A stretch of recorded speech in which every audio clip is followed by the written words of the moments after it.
Hello and welcome to Louis Bertou's Music Reviews. Today I'm reviewing Godspeed You Black Emperors at State's End.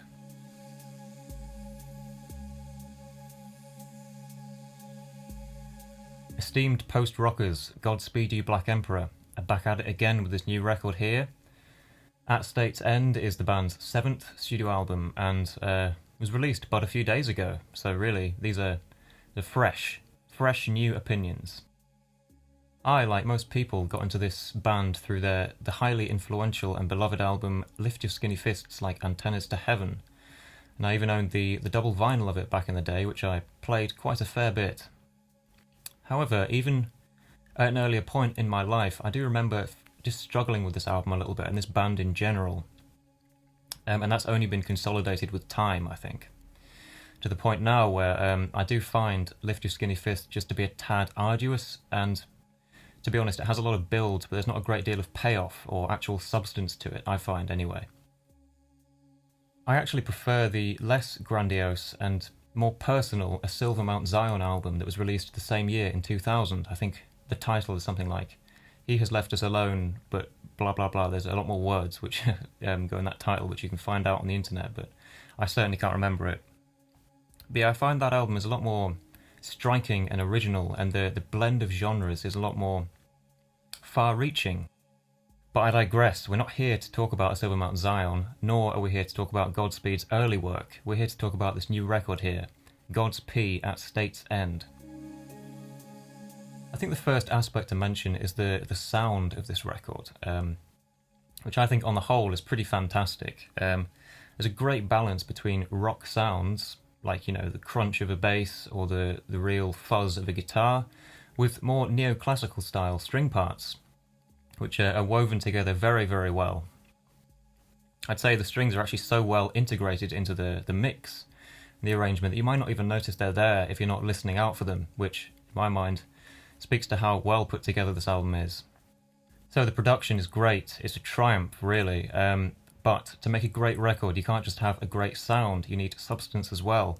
And to be honest, I do find a lot of the middle tracks on this album, I don't find that they explore much harmonic or melodic ground. They don't explore much in that regard. Similarly, the dynamic contrast isn't really accentuated that much. And I do find they just sort of chug along, these middle tracks, but they don't really offer any sort of interest beyond just like, oh, they did that there, or oh, they did that there. It just kind of feels like business as usual for Godspeed You Black Emperor at this stage in their career.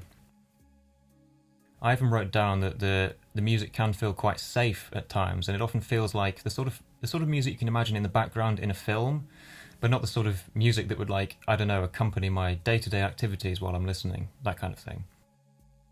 But yeah, like I say, despite that, the record begins and ends very strongly, and I'm going to talk about why I think that is in 3, 2, 1.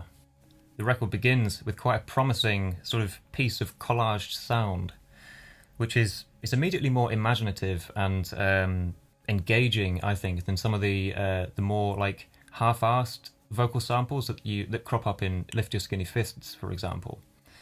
And I even wrote down here that it delivers a similar sense of dread that a song like I Was a Prisoner in Your Skull by Swans does. And it really does set up the record quite well. You know, they don't put it all down at once. They kind of ease you in with these more wispy sound collage pieces.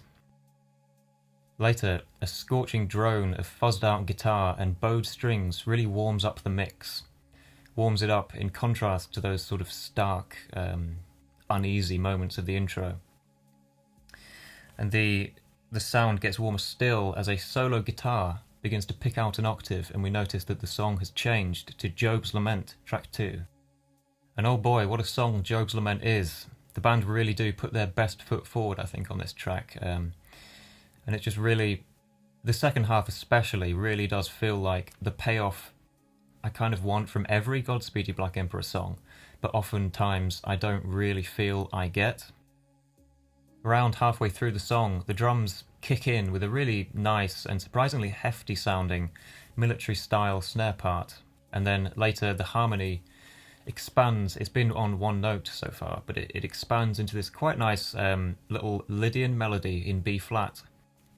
And I can't help but think moments like the midway point of Job's Lament would work so well live. And I haven't actually seen the band live, but I wouldn't be surprised if it's better than the recordings, just based on what I've heard. And I wonder if that is the case. If anyone has seen the band live, please comment below. Is it better than the recording, or am I wrong here? Back to the song, I feel like the highlight of the album, sorry, the highlight of the song, but indeed the album as well, comes at about 6 minutes 40, I've written it down, where the bass starts to climb up into the higher registers. And it's just recorded so well, it just pops out of the mix while still providing the much needed kind of subbiness. It's just a wonderful moment. It gives me chills each time I hear it. It's a moment where every instrument just seems to soar, even though we're still tied to that sort of B-flat pedal point that I mentioned before. It's like we're flying, but we're kind of tethered to the ground by a piece of string or something, so we can't go too far. There's still definitely a sense of foreboding, even though it is soaring. And then, about a minute later, the drums really start hammering around the 7:30 minute mark, and I did just write down here that it's just effing great. It really is. It's just great music, really exciting rock music, and I'm surprised that at this stage in their career, Godspeed can still whip up something as interesting as this. I'm not so thrilled by the next song, the sort of power ballad-esque Glaciers, which kind of almost sounds like a strange combination of like a professionally recorded Les Rallies Denude playing a cover of like a Dream Theater song or something. It's kind of got that theatrical element to it. While I don't entirely dislike it, it does, for me, signify the potential decline in quality in this album near the middle. On one of the shorter songs, Fire at Static Valley, I think is what it's called, there's definitely a strong sense of dread with a steady beating of a low drum, as well as wailing, slide guitar and bowed strings, all kind of underpinned by a consistent guitar line, which plays throughout the whole song. And I wrote down, it feels like it's good for walking through an abandoned village, perhaps, or accompanying a funeral march, but as far as practical applications for this song in like a day-to-day context, I can't really imagine myself wanting to put it on too much. Again, it just feels like movie music. After some politically charged samples, the first bass note careers in on the third song, whose title I haven't written down, but I think it's called Government Came or something like that. But yeah, don't quote me on that. I'll have to probably amend this in the later editing of the video. And interestingly enough, the ensemble Godspeed Black Emperor does sound like they're sort of improvising almost at quite a free tempo. It doesn't feel like we're locked into a groove here. It's very rubato and free. And to be honest though, I do find the actual sonic materials used aren't really that great, and actually some of the improvisations do just sound a little bit awkward at the start of this song. It kind of sounds like a band, I don't know, practicing before they're going to do a gig, or maybe like an extended live intro that you might get. However, when it's here, Pride and Place, in track 3 of this album, I do find it's a little bit unwarranted, this kind of improvised intro. And it's not really until the next track, Cliff's Gaze, that we get another, I think, true highlight of the album. It begins with another pedal point, another kind of droning one-note pedal point that seems to employ parts of the harmonic series to kind of add extra resonance, I think, and give it quite a floaty sound. And it does mean that when the band do eventually change chord around the 2 or 3 minute mark, it's all the more badass sounding, just because we have been sort of held in tension on this very resonant one-note pedal. It's certainly a stronger introductory section than the previous track, and it means that when the drums do come in with their sort of quite predictable, to be honest, groove halfway through the song, I'm kind of more on board because I've actually, enjoyed the intro and I'm kind of excited to hear where the band go next. And yeah, the second half of the song, for me, it has quite an earnest, triumphant feel, I think, almost. It's again quite theatrical sounding and really, it almost sounds like a post-rock musical or something, which I actually really do enjoy, and I think it's really well deserved at the end of the album. It feels like the band are quite determined. They're not just coasting, they're not playing material that they've played 100 times before, they're really trying something new and creating what I think is quite a poignant moment on the end of the album. A particular highlight for me in the second half of this track is around the 5:30-minute mark, where you just hear this really subtle string line.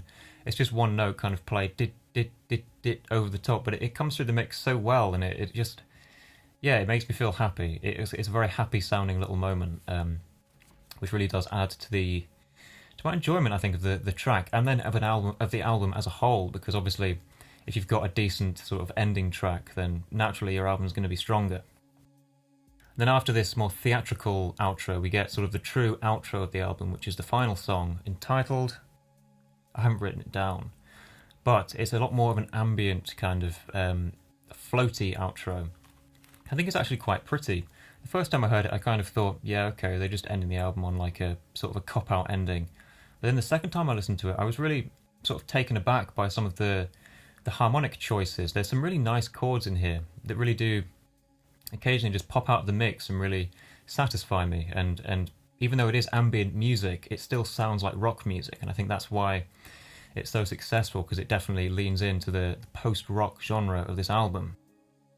I'd say this closing track, it's kind of the sound of when you're sat in the sun and you can kind of see little glinting bits dancing around your field of vision, I'd say. Yeah, it's quite an abstract image, but that's kind of what I got from listening to this song. Very nice outro. A pretty good album overall, I think. So, overall, while I do find the record Godspeed at State's End does dip in the middle with a few songs that perhaps are just all build and no payoff, I do find that some moments on here, especially during Job's Lament and near the end of the album, they do rival some of the best I've heard from the band to date. Interestingly enough, this is the first record I've reviewed from 2021, so you could say that At State's End is my favourite album so far of the year. And I'm going to give it a pretty decent 7 out of 10, I think. Yeah, 7 out of 10. I'm happy with that score. So, thank you for listening, as always, and I'll see you in the next review. Bye-bye.